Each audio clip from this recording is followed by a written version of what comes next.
Namaskar Chelsea fans, this is Derek here from Blue Nation TV. Welcome back. Today is a bit of a late episode because, like I said, I'm a full-time employee of a company.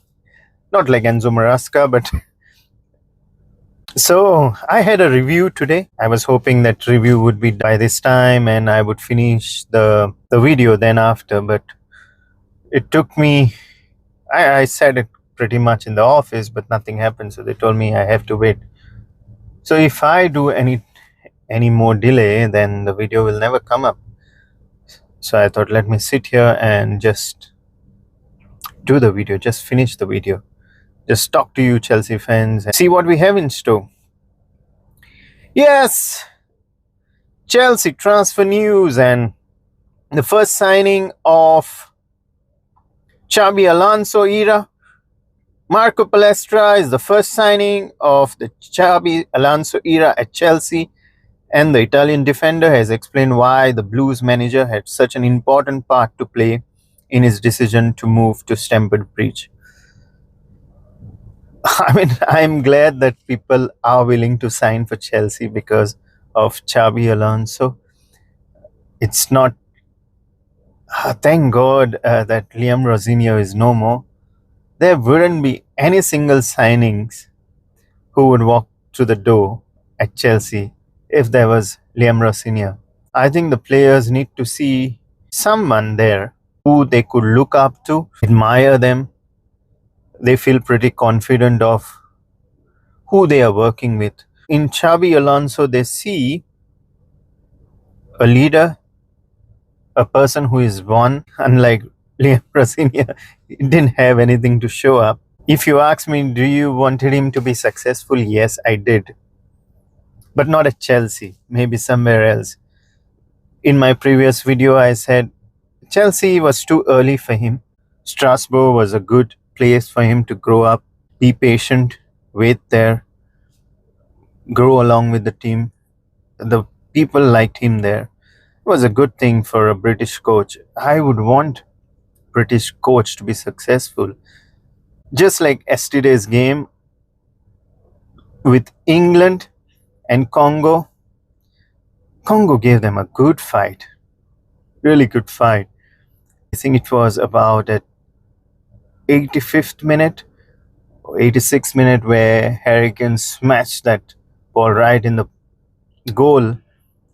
Amazing feeling for England. There were a lot of people howling here anyway in some of the locations. Thomas Tuchel, the man for it, man. The first half was people just passing back, passing side, passing left, passing center, but not direct. The second half was more direct.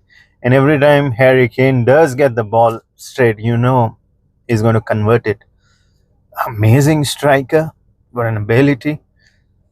Harry Kane he's not regarded there higher, but I think people really understand what he's bringing to football, what he's brought to football. At Tottenham, he didn't win anything. Luckily, he's out of there. What a talent, man. What a talent. Yes, coming to Palestra. What did he say? Well, in this episode, I'm going to cover a few thoughts on the new signings. Marco Palestra. Palestra, am I saying it right? Every time I get his name wrong, I call him Pastelera, but he's Marco Palestra. I'm going to put in a few of his stats of where he's played, what his strengths are. You can review them a bit on Marco Palestra's stats. He's 186 centimeter, that is 6.1 feet tall. His preferred boot is right. 21 years, very young. A great gamble by Chelsea here, paying him 55 million. He is not a finished product where he could just come in, walk in and start producing. That is something what I don't expect from him. But with his stats, it says, I'm reading, there was something what I found, foot mob, or foot mob, however they say it. Serie A appearances, 1 goals, 4 assists, started 34 games, Total 37 matches. Minutes played 3,084 minutes. Overall rating about 7.3. He was Serie A's best defender last year. He was on Chelsea's radar for over a year. So hats off to him. I'll be posting a few of his analysis from FootMob, what they have shown, what are his strengths. I'm going to put the screenshots there for you to view. You can have your say. Career stats, season-wise, Atlanta back from loan 2026 and sold to Chelsea. Cagliari 25-2026 season, 37 appearances, 1 goal. Atlanta 2023-2025, 16 appearances, 0 goals. And there are stats of his under 23. So far good. You can view the stats there. It will be on the screen. You can view it. What did he have to say? Marco Palestra says, I feel a lot of energy from him. That's XABI Alonso. Also, he's one of the best managers in the world. He's won at Bayer Leverkusen. It's important for me to have XABI Alonso as a manager. I've had 2 conversations with him and I'm happy because he told me what he wanted from me. I'm very happy to know him and to start training with Chelsea. Chelsea's training starts soon. People are going to come for pre-season training. It's going to begin on 9th. We haven't heard anything of XABI Alonso. I was waiting for XABI Alonso's press release, what he has to say. Come on, man, there's nothing. Chelsea, where have you kept him? You kept him hiding? Is house hunting? Okay, maybe he just wants Granit Xhaka to be there and then he walks in. What's the latest update on Granit Xhaka? On Granit Xhaka, the situation has developed rapidly over the past few days, with Xhaka and Chelsea agreeing on a full verbal agreement over a transfer. Chelsea have had the initial 8 million bid for Xhaka already turned down by Sunderland. There are rumors that Chelsea's new offer for Xhaka will be around 10 million. Oh, what a joke. Sunderland, who signed Xhaka from Bayer Leverkusen in the summer of 2025 for a total fee of 17.5 million, adamant that they will not sell the midfielder who is part of Switzerland's squad at the 2026 World Cup. Sunderland wants to make money, for their captain. They want in excess of 30 million. I mean, that's crazy from Sunderland. At the most, what they can do is recoup their 17.5 million pounds, and a bid should go about 14-15 million.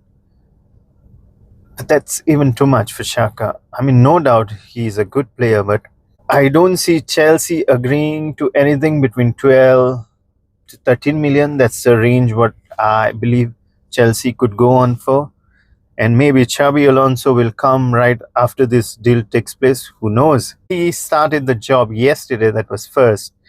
We were hoping he would be there to speak. I'm also going to prepare a detailed video of what happened to XABI Alonso, his career at Bayer Leverkusen, why he failed at Real Madrid, his success, what he's good at, what his tactical abilities are, how he is going to use his players. Oh, that's going to come in another video. I thought I would do it for today, but there's no news of XABI Alonso and it wouldn't make sense putting up something like that without XABI Alonso coming and saying to Chelsea fans, without XABI Alonso coming in and giving us some wise words from a wise man. Yes. The other news, I have got a few more stats on our potential prospect signing. That is, Fabrizio Romano says Chelsea agreed personal terms with the left back PEP CHAVARIO from Rayo. The Spanish 20-year-old left back wants Chelsea move and wants opportunity to play under XABI Alonso in Premier League. Club-to-club negotiations underway over transfer fee, but all parties confident to get the deal done. I've got a few of PEP CHAVARIO's stats here. What he is, he's 174 centimeters, 28 years. Country is Spain. Yes, Spanish connection. Preferred foot is left. Let's say transfer value is about 8.6 million pounds. So yes, there are a lot of stats of Pep Chavaria. I'm going to post it right there on the screen. You can have a look at it, of what he's exactly good at. I don't want to analyze deeply into it. His season performance: 1 goals, expected goals XG 0.61, XG on target 0.24, non-penalty XG 0.61, shots 18, shots on target 3. That was for La Liga season, the last year season, 2025-26 season. So there are a lot of stats from FootMob, and maybe you can just go through this.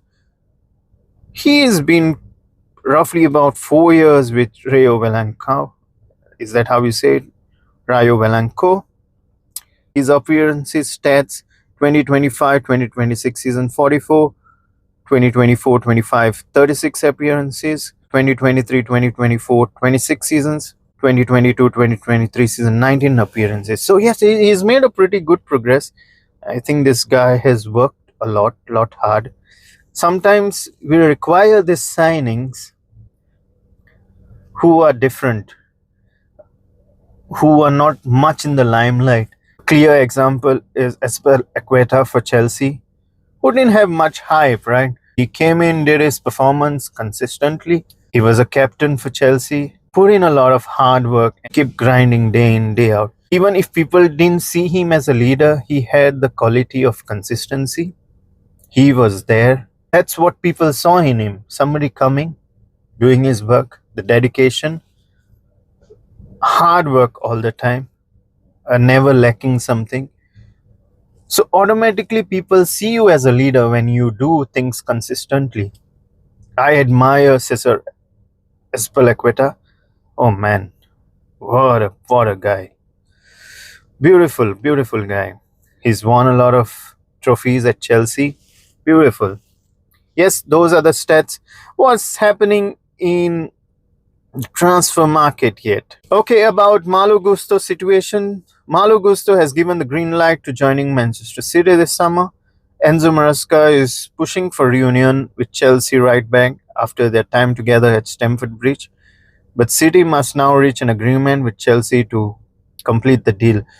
Chelsea is looking around 75 mil for Malo Gusto. It's off-putting for City, I believe. The deals for Premier League or any other leagues are crazy this time. I mean, unnecessary deals. 75 million for Malo Gusto, players over 100 million. The Isak deal from Newcastle to Liverpool, the greatest of deals, and nothing. I barely Isak played. I don't know how many goals he scored. We don't have anything to see right now. Right now, it's all about the stats, the data, AI. These things come into play for now.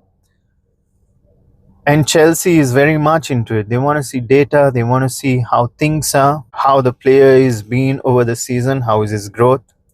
Yes. So that's something about how Chelsea see. I think Malo Gusto should be on his way to Man City. If the deal came in between 45 to 50 mil, I think Chelsea will let him go. They make their money on it. Yeah, that's about the transfer market. I want to wind up this talk with my predictions for yesterday. How did I do? Yes, there were some good predictions for yesterday, which I did, and I got them right. For England 2 and Congo 1. It was crazy, right? For a lot of time, Congo put in a lot of fight, kept England away. All of a sudden, the game changed in the last quarter. Harry Kane was on forefront of it with his 2 goals. Amazing. I mean, you need to give it up to Congo because they worked really hard. They were first time in the round of 32 for FIFA World Cup. Such a story for them. I think they can capitalize on that and go back to their nations really proudly for putting up a show in the FIFA World Cup 2026. England is going through. I predicted the score 2-1, yes, and that's right. England won it 2-1. predicted the score on the Etisalat app. If you're doing it, please say hi to me.